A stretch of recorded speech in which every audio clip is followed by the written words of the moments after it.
भारतीय सिनेमा के सबसे सम्मानित और बहुमुखी अभिनेताओं में से एक कुलभूषण खरबंदा का जन्म 21 अक्टूबर 1944 को हसन अब्दल पंजाब ब्रिटिश भारत में हुआ था। उनके परिवार ने कई अन्य लोगों की तरह 1947 में भारत के विभाजन के आघात और उथल-पुथल का अनुभव किया। विभाजन के बाद खरबंदा परिवार भारत आ गया और अंततः जोधपुर, देहरादून और दिल्ली जैसे शहरों में बस गया। एक रूढ़िवादी मध्यम वर्गीय पंजाबी परिवार से आने वाले कुलभूषण का पालन पोषण साधारण तरीके से हुआ। उनके पिता एक सिविल सेवक थे और परिवार ने शिक्षा और अनुशासन पर जोर दिया। युवा कुलभूषण एक मेधावी छात्र थे जिनकी साहित्य और नाटक में गहरी रुचि थी। हालांकि उस समय अभिनेता बनने के विचार को खुले तौर पर प्रोत्साहित नहीं किया जाता था। अपनी प्रारंभिक स्कूली शिक्षा पूरी करने के बाद उन्होंने किरोड़ीमल कॉलेज, दिल्ली विश्वविद्यालय से स्नातक की उपाधि प्राप्त की। कॉलेज के दिनों में ही कुलभूषण की अभिनय में रुचि अधिक ठोस रूप लेने लगी। वह जॉय माइकल द्वारा स्थापित दिल्ली स्थित थिएटर ग्रुप यात्रिक के सक्रिय सदस्य बन गए। फारूक शेख और ओम शिवपुरी जैसे अपने समकालीनों के साथ उन्होंने कई मंच नाटकों में अभिनय किया। उनके शुरुआती प्रदर्शनों में गहरी प्रतिबद्धता और एक चरित्र की बारीकियों को आत्मसात करने की क्षमता की विशेषता थी, ऐसे गुण जो बाद में उनके फिल्मी करियर को परिभाषित करने वाले बने। बाद में उन्होंने दिल्ली में अभियान नामक एक अन्य थिएटर समूह की सहस्थापना की। थिएटर में उनके वर्षों को वित्तीय अस्थिरता, सीमित प्रदर्शन और न्यूनतम पुरस्कारों द्वारा चिह्नित किया गया था, लेकिन उन्होंने फिल्मों में उनके करियर की नींव रखी। कुलभूषण ने थिएटर को जारी रखते हुए आजीविका चलाने के लिए अक्सर अंशकालिक नौकरियां कीं, जो उनका जुनून रहा। 1970 के दशक की शुरुआत में वह फिल्मों में अवसर तलाशने के लिए मुंबई चले गए। थिएटर से सिनेमा में जाने वाले कई अन्य अभिनेताओं की तरह उन्हें भी यह बदलाव चुनौतीपूर्ण लगा। फिल्म उद्योग अत्यधिक प्रतिस्पर्धी था। कुछ समय तक उन्हें कई फिल्मों में छोटी-मोटी और अक्सर बिना श्रेय वाली भूमिकाएं ही करनी पड़ी। उनकी प्रतिभा निर्विवाद थी, लेकिन पहचान उन्हें नहीं मिल पाई। हालांकि उनकी किस्मत तब बदलनी शुरू हुई जब उन्हें श्याम बेनेगल की निशांत में कास्ट किया गया।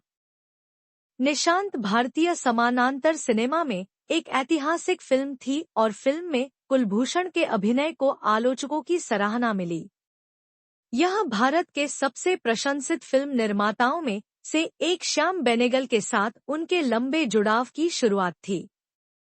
यह जुड़ाव खरबंदा को कला सिनेमा के क्षेत्र में एक गंभीर अभिनेता के रूप में स्थापित करने में सहायक साबित हुआ। उन्होंने मंथन, भूमिका और जुनून जैसी बेनेगल की अन्य फिल्मों में अभिनय किया। ये फिल्में व्यावसायिक रूप से ब्लॉकबस्टर नहीं थी, लेकिन सामाजिक रूप से प्रासंगिक कथाओं और जटिल पात्रों की पेशकश करते हुए भारतीय सिनेमा के विकास में महत्वपूर्ण थी। कुलभूषण समानांतर सिनेमा में एक पहचाना जाने वाला चेहरा बन गए, जिन्हें उनकी तीव्रता और प्रामाणिकता के लिए जाना जाता है।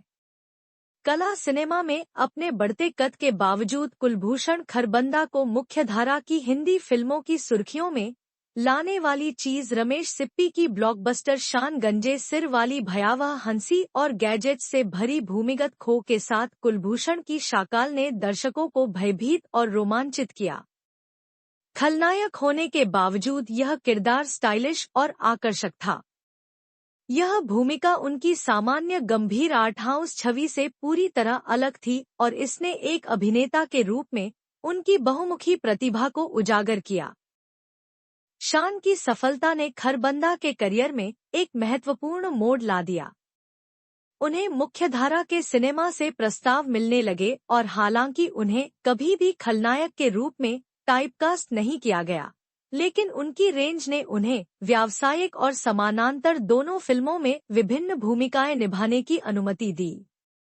1980 और 1990 के दशक के दौरान कुलभूषण खरबंदा व्यावसायिक सफलता को कलात्मक अखंडता के साथ संतुलित करने में कामयाब रहे, एक दुर्लभ उपलब्धि। वह कई महत्वपूर्ण फिल्मों में दिखाई दिए, जैसे फिल्म अर्थ, फिल्म मिर्च मसाला, फिल्म गांधी, फिल्म एक चादर मैली सी। उन्होंने त्रिकाल, मंडी, नसीम, गुलामी, लगान और वाटर जैसी मुख्यधारा की फिल्मों में चरित्र भूमिकाएं भी कीं। किसी भी किरदार में ढलने की उनकी क्षमता, चाहे वह एक सामंती प्रभु, असहाय पति या एक दयालु पिता हो, उन्हें उन निर्देशकों के बीच पसंदीदा बना दिया जो अपने किरदारों में गहराई चाहते थे। कुलभूषण खरबंदा 2000 और 2010 के दशक में भी सक्रिय रहे और समीक्षकों द्वारा प्रशंसित फिल्मों में सहायक भूमिकाओं में दिखाई दिए। लगान में गांव के बुजुर्ग की भूमिका ने उन्हें नई पीढ़ी के दर्शकों के ध्यान में लाया। दीपा मेहता द्वारा निर्देशित वाटर में उन्होंने एक रूढ़िवादी ब्राह्मण पुजारी की भूमिका निभाई, जिसने भूमिका में गरिमा और जटिलता ला दी। अपने बाद के वर्षों में भी उन्होंने उन चुनिंदा भूमिकाओं में अभिनय करना जारी रखा जिनमें उनकी रुचि थी। 2019 में वह हाउसफुल 4 में अपने हल्के फुल्के पक्ष और कॉमिक टाइमिंग को दिखाते हुए दिखाई दिए। उन्होंने खुद को ओटीटी पीढ़ी से परिचित कराते हुए लोकप्रिय वेब सीरीज मिर्जापुर में भी अभिनय किया। नए प्लेटफॉर्मों और माध्यमों के प्रति उनकी अनुकूलनशीलता ने न केवल उनकी दीर्घायु को उजागर किया, बल्कि बदलते समय के साथ विकसित होने की उनकी क्षमता को भी उजागर किया। कुलभूषण खरबंदा एक बेहद निजी व्यक्ति के रूप में जाने जाते हैं। उन्होंने अपने निजी जीवन को लाइमलाइट से दूर रखा है और जब तक आवश्यक न हो, शायद ही कभी साक्षात्कार देते हैं या सार्वजनिक रूप से दिखाई देते हैं। वह शादीशुदा हैं और उनकी एक बेटी है जिसका नाम श्रुति खरबंदा है। श्रुति भी रचनात्मक क्षेत्र से जुड़ी हैं, लेकिन ज्यादातर पर्दे के पीछे ही रही हैं। दशकों तक लोगों की नजरों में रहने के बावजूद कुलभूषण अपने परिवार को मीडिया की चकाचौंध से बचाने में कामयाब रहे। फिल्म इंडस्ट्री का हिस्सा होने के बावजूद भी वे रंगमंच से जुड़े रहे हैं और कभी-कभी थिएटर समूहों और पहलों का समर्थन करते रहे हैं। कुलभूषण खरबंदा का जीवन दृढ़ता और कलात्मक दृढ़ विश्वास का प्रमाण है। उनकी शुरुआत आसान नहीं थी। उन्होंने ऐसी भूमिकाएं चुनी जो उनसे बात करती थी, भले ही इसका मतलब कम फिल्में करना हो। अपने कई समकालीनों के विपरीत, जो स्टारडम के पीछे भागते थे, खरबंदा ने सार को चुना। उनका दर्शन हमेशा अभिनय की कला के प्रति प्रतिबद्धता पर आधारित रहा है। उन्होंने एक बार एक साक्षात्कार में उल्लेख किया था कि प्रसिद्धि कभी उनका लक्ष्य नहीं था, सार्थक काम था। इस रवैये ने उन्हें एक अस्थिर उद्योग में दशकों तक जीवित रहने और फलने फूलने में मदद की। कुलभूषण खरबंदा अपनी ईमानदारी, बहुमुखी प्रतिभा और शक्तिशाली स्क्रीन उपस्थिति के लिए भारतीय सिनेमा में व्यापक रूप से सम्मानित हैं। हालांकि उन्हें मुख्यधारा के पुरस्कार प्रचुर मात्रा में नहीं मिले हों, लेकिन फिल्म निर्माताओं, आलोचकों और दर्शकों के बीच उनका सम्मान बेजोड़ है। वह कला और व्यावसायिक सिनेमा के बीच एक सेतु रहे हैं, एक दुर्लभ अभिनेता जो एक क्रूर खलनायक, एक प्यार करने वाले पिता या एक दोषपूर्ण पति की भूमिका समान प्रामाणिकता के साथ कर सकते हैं।